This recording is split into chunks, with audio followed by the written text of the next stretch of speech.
Hey guys, what's happening this morning? Again, every day you wake up, there's a new message, and there's a new message from the United States government to all who are interested in coming to the United States. If you're heading to the United States, know what you have to know. Know it now. Your phones can also be searched at the border when you land in the United States. I'm going to do a separate video on that because I think that's really, really important for many of those of you traveling from the Caribbean, and they're targeting a lot of you from the Caribbean. I got a friend who just got ditched at JFK airport where his wife was sent back home, and then he officially just went back home as well because she had stuff on her phone from protests that took place in one of these Caribbean islands. So there are a lot of things that you don't know about. You could get kicked out immediately just as you land in the United States, whichever, it would be Miami, New York, whatever it is. But there's a new message coming from the U.S. Embassy in Barbados. It was released on the 17th, but not much people have been talking about it. This is what it says. U.S. visa screening does not stop after a visa is issued. So your screening does not stop. Sometimes those of you wonder why they ask you to send documents before. That's because they're screening you to make sure that you have no connections to anyone or have ties with terrorists, or you're not going into the United States to meet anyone who was a convicted felon, this or so that. So they screen you before you get your visa, all right? Here's what they said. They said it does not stop after the visa is issued. We continuously check visa holders to ensure they follow all US laws and immigration rules. So even after you get the visa from the United States Embassy, whether it be in Barbados, wherever, whichever Caribbean island you go to collect your visa, the screening for that visa for you does not stop even after you get it. I hope those of you understand what is taking place here. They said they will continuously check visa holders to ensure they follow all US laws and immigration rules. And we will revoke their visas and deport them if they do not. So, guys, this is a stark warning coming from the US Embassy in Barbados. It was issued on their page on the 17th of March.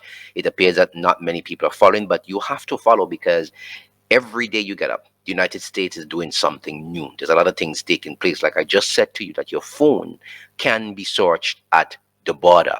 You have to be very, very careful what you have on your phones. This week as well, Marco Rubio, who's the Secretary of State, would be coming to the Caribbean on the 26th, which is tomorrow. And they're disclosing that his visit to Jamaica is expected to advance President Trump's U.S. foreign policy priorities in the Caribbean, with illegal immigration among the matters to be discussed. This is what they're coming to tell all of you. Get on board or you can't enter. Follow my rules or forget you. He is not coming here to take any lessons from anybody. He's coming to dictate to Caribbean leaders what they are to do. And I hope they have the balls to stand up to him and tell him what is really going on here in the Caribbean, and tell him what time it is, because it seems like everybody kowtows and bows when these people arrive. In a statement on Monday, the department said Rubio will also be traveling to Suriname and Guyana. It says while in Jamaica, Rubio will also hold bilateral engagement with heads of state from Barbados, Trinidad, Tobago, and Haiti. He knows why he's coming here to the Caribbean. And he's coming with an agenda from Trump to tell them, listen, do this, do that, or that's it for you. I know many of them have done bravados and say they're standing up with Cuba, but many of them have already handed over documents to the US on that. For instance, in St. Vincent, all documents concerning Cuban workers has to be handed in by today. And the Prime Minister said he's handing them in. So don't get carried away with the bravado. The State Department says Rubio's engagement with Caribbean officials will promote regional cooperation to end illegal immigration. Counter transnational organized crime, I hope they talk about the cocaine that was found in the airport. Strengthen regional actions to address Haiti's political and security challenges, and strengthen the United States economic partnership with Caribbean countries. Let me tell you something. Rubio is not coming here to listen to anybody on the nonsense. He's coming to tell them, listen to me, those of you who have China in my backyard, get it out or that's it. That's what he's coming to tell them.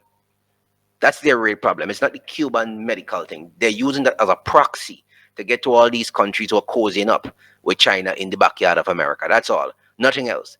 So let us not get twisted and get fooled about why he is coming to the Caribbean. Rubio is expected to meet with Prime Minister Andrew Holness and many others in Jamaica, including Foreign Trade Senator Johnson Smith, among other government officials. Of course, you know what they said about the revocation of visas and why all our leaders are very, very cautious right now. Rubio visit is set Jamaica this week after threatening visa revocations for CARICOM states that failed to end their Cuba medical programs.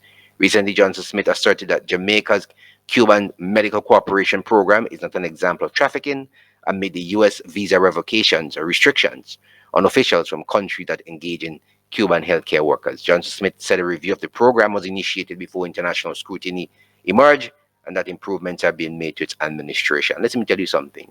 This guy is coming here to tell all of us that's how it is. Remember to like, share, and subscribe.